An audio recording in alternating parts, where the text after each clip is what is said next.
Australia is planning to introduce legislation that will ban children from using social media platforms like Facebook and Instagram. This new law, set to be in place by the end of the year, will enforce a minimum age requirement for users.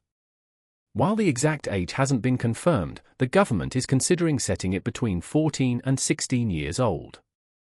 Prime Minister Anthony Albanese has explained the reasoning behind this move, focusing on the potential harm social media can cause to children's mental and social well-being. Albanese emphasized the importance of encouraging kids to engage in real-world activities, saying, "I want to see kids off their devices and back on the footy fields, in the swimming pools, and on the tennis courts. We want them to have real experiences with real people because we know that social media is causing social harm.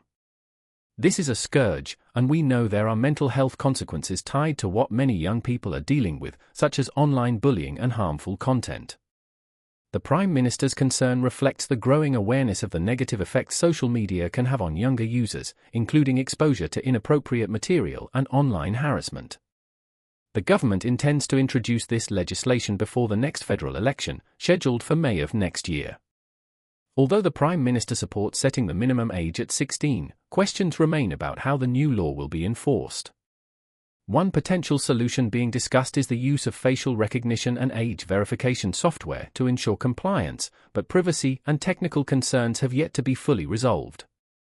Currently, platforms like Facebook and Instagram require users to be at least 13 years old, but many younger children bypass these rules.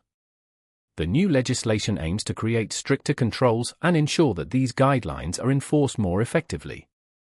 However, critics argue that this approach may infringe on personal freedoms and raise concerns about individual privacy. The debate over social media access for young people extends beyond Australia.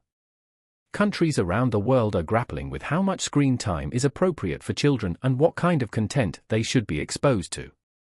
Critics of Australia's plan argue that a blanket ban could deprive children of the positive aspects of social media, such as staying connected with friends and accessing educational content.